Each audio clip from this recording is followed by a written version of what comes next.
કિનારે ગુરુ શિષ્ય રહેતા હતા.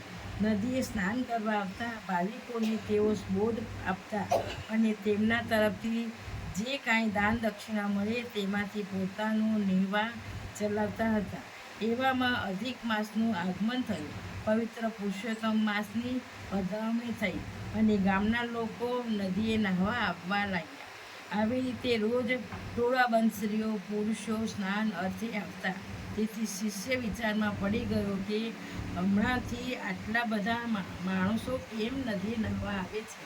તેણે સ્વાભાવિક ગુરુને પૂછ્યું, ગુરુજી, આજકાલ ઘણા માણસો નદીએ નહાવા આવે છે અને દાન કરે છે, તો તેનું શું કારણ છે? ગુરુજીએ કહ્યું, એ બધા પુરુષોત્તમ ભગવાનને પ્રસન્ન કરવા પુરુષોત્તમ વ્રત કરે છે. શિષ્ય કહે, ધારો કે ભગવાન પ્રસન્ન થયા તો પછી તે શું આપે? ગુરુજીએ કહ્યું, મન વાંછિત ફળ આપે અને શ્રદ્ધા રાખો તો સાક્ષાત દર્શન આપે. તું પણ વ્રત કરીશ તો તને બ્રહ્મ ભોજન વખતે ભગવાન દર્શનનો લાભ મળશે. શિષ્યને ભગવાનના દર્શન કરવાની ઈચ્છા થઈ અને તેને ગુરુજીના કહેવા મુજબ પુરુષોત્તમ વ્રત આદર્યું. તે તો ભાવપૂર્વક વિધિપૂર્વક વ્રત કરવા લાગ્યો અને જોતજોતામાં બધા દિવસો પસાર થઈ ગયા. મહિનો પૂરો થતાં શિષ્ય બ્રાહ્મણને જમાડ્યા. વિચાર્યું તે માટે બધી સામગ્રી તૈયાર કરી. તે બ્રાહ્મણોને જમવા બોલાવી લાવ્યો.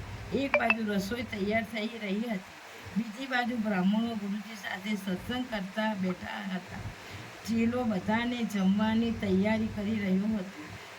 ત્યાં તો એક ભિખારી ભૂખની મોટી રાડો નાખતો ત્યાં આવીને કહેવા લાગ્યો, મને બહુ ભૂખ લાગી છે, ઝટ ખાવા આપો, મને ખાવાનું આપો. એ તો વાર આવી રીતે બોલવા લાગ્યો.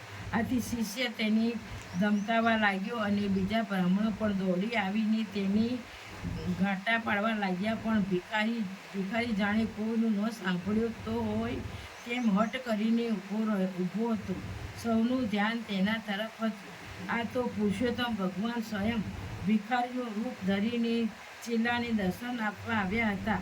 પણ ભગવાનની માયાને કોણ જાણી શકે? ચેલાએ તો ક્રોધના આવેશમાં ભિખારીને ખૂબ માર્યો. બ્રાહ્મણોએ પણ ગરદાપાટું માર્યા અને ધક્કા મારીને હાથી કાઢી. ભગવાન દૂર જઈ અંતર્ધ્યાન થઈ ગયા. પછી તો બ્રાહ્મણો જમવા બેસી ગયા અને જમીન દક્ષિણા લઈ ચાલતા થયા. ચેલો વિચારી રહ્યો હતો કે બ્રાહ્મણ દર્શન આપે પછી જમી લો. તેમ વિચારી તે ભગવાનની રાહ જોતો બેસી રહ્યો. બહુ વાર રાહ જોવા છતાં ભગવાન પધાર્યા નહીં. એટલે ચેલાએ ગુરુ પાસે જઈ કહ્યું, ગુરુજી, આપે કહ્યું હતું કે બ્રાહ્મણ ભોજન વખતે તને ભગવાન દર્શન થશે, તો હજુ સુધી ભગવાન કેમ દેખાય નહીં? ગુરુજી કહ્યું, ભક્ત યાદ કરે ને ભગવાન ન આવે એ બને જ નહીં. ચેલો કહે, ગુરુજી, હું ક્યારનું ધ્યાન રાખી રહ્યો છું, માત્ર એક ભિખારી સિવાય અહીંયા કોઈ આવ્યું નથી. તેને મારીને મેં કાઢી મૂક્યો હતો. ત્રિકાળજ્ઞાની ગુરુના મનમાં થયું, જરૂર ભિખારીના રૂપમાં ભગવાન જ માર ખાઈને ગયા છે, માટે ખાતરી કરી જોઉં. એમ વિચારી ગુરુજીએ સમાધિ ચડાવી અને ધ્યાન ધરીને જોયું તો પુરુષોત્તમ ભગવાન ભિક્ષુકના રૂપમાં માર ખાઈને ચાલ્યા ગયેલા દેખાય. ગુરુ બોલ્યા, ચેલા, ભગવાન તને દર્શન દેવા આવ્યા હતા, પણ તે દર્શન કર્યા નહીં અને તેમને માર માર્યો. ચેલો કહે, ગુરુજી, ભગવાનને કોઈ મારતું હશે?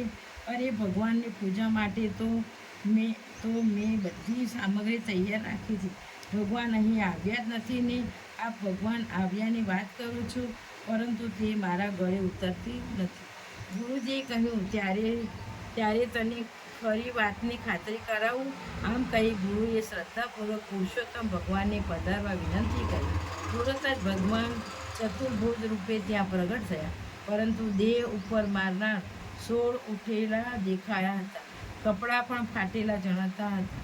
ચેલો ભગવાનના ચરણોમાં ટળી પડ્યો અને પોતાની ભૂલ બદલ ક્ષમા માંગી. ભગવાને તેને ઊભો કરી કહ્યું, ભક્ત મારા અંતરરૂપ છે. ગમે તે સ્વરૂપે ભગવાનની પાસે હાજર થાઉં છું, માટે આજ પછી કાંઈ સંત સાધુ કે ભિક્ષુઓને અનાદર કરીશ નહીં. જેઓ આંગણે આવેલાને અનાદર કરે છે, અપમાન કરે છે, તે ક્યારેય પ્રભુ દર્શનનો લાભ ગુમાવે છે. આટલું કહી ભગવાન અંતર્ધ્યાન થઈ ગયા અને ભગવાનના દર્શનનો લાભ મળ્યાથી ગુરુ ચેલો બંને અંતર્ધિત થઈ ભક્તિમાં દિવસો પસાર કરવા લાગ્યા.